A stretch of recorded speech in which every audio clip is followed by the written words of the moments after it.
TV मराठीवरती आपल्या सर्वांचं स्वागत। आपण पाहत आहात बिग टीव्ही मराठी। मी तृप्ती कदम। पाहूया आजच्या ठळक घडामोडी।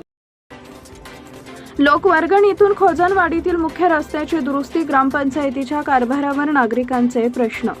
खोजनवाडी तालुका जत येथील वॉर्ड क्रमांक 2 व 3 मधील नंदी बसवेश्वर देवस्थान ते मराठी शाळेपर्यंतच्या मुख्य रस्त्याची नागरिकांनी लोकवर्गणीतून दुरुस्ती व स्वच्छता करून घेतली आहे। येत्या 15 ऑगस्ट 2026 रोजी शाळेत येणाऱ्या विद्यार्थी व मालकांना रस्त्यामुळे अडचण येऊ नये या उद्देशाने नागरिकांनी पुढाकार घेत अंदाजे 20 ते 25 हजार रुपये खर्च करून रस्ता वाहतुकी योग्य केला।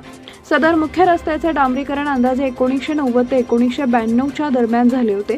त्यानंतर या रस्त्याची अपेक्षित दुरुस्ती झालेली नसल्याने रस्त्याची मोठ्या प्रमाणात दुरावस्था झाली होती।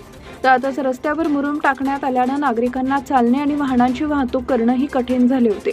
ग्रामस्थांनी या समस्येबाबत ग्रामपंचायतीकडे विचारणा केली असता समाधानकारक उत्तर मिळाले नसल्याचा आरोप नागरिकांनी केलाय। ग्रामपंचायत स्थापन होऊन 4 वर्ष पूर्ण झाली असून या कालावधीत गावच्या विकासासाठी अंदाजे 50 ते 60 लाख रुपयांपर्यंत निधी उपलब्ध झाला असल्याचं ग्रामस्थांचं म्हणणं आहे। मात्र ग्रामपंचायत हद्दीत प्रत्यक्षात विकास कामांसाठी निधीचा योग्य वापर झाला नसल्याचा आरोप त्यांनी केला। तसेच प्रत्यक्षात कामं न करता बोगस कामं दाखवून निधी हडप करण्याचा प्रकार सुरू असल्याचा गंभीर आरोपही ग्रामस्थांनी केला आहे।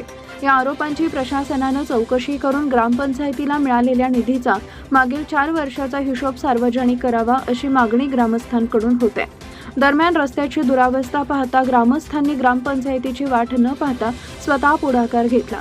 वॉर्ड क्रमांक 3 मधील नागरिकांनी लोकवर्गणी गोळा करून रस्त्याची दुरुस्ती, साफसफाई व वाहतुकीसाठी आवश्यक कामं करून घेतली। नागरिकांच्या या उपक्रमामुळे शाळकरी, विद्यार्थी, पालक तसेच ग्रामस्थांना मोठा दिलासा मिळाला आहे।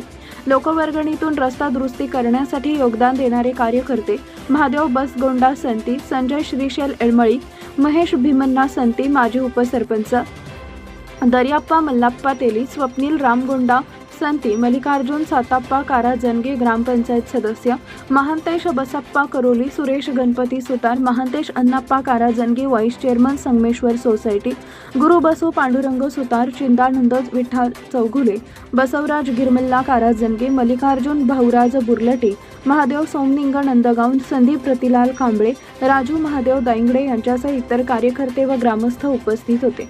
गावातील विकास कामांसाठी निधी उपलब्ध असतानाही नागरिकांना स्वतःच्या पैशातून रस्ते दुरुस्त करण्याची वेळ का आली असा सवाल ग्रामस्थांनी उपस्थित केलाय।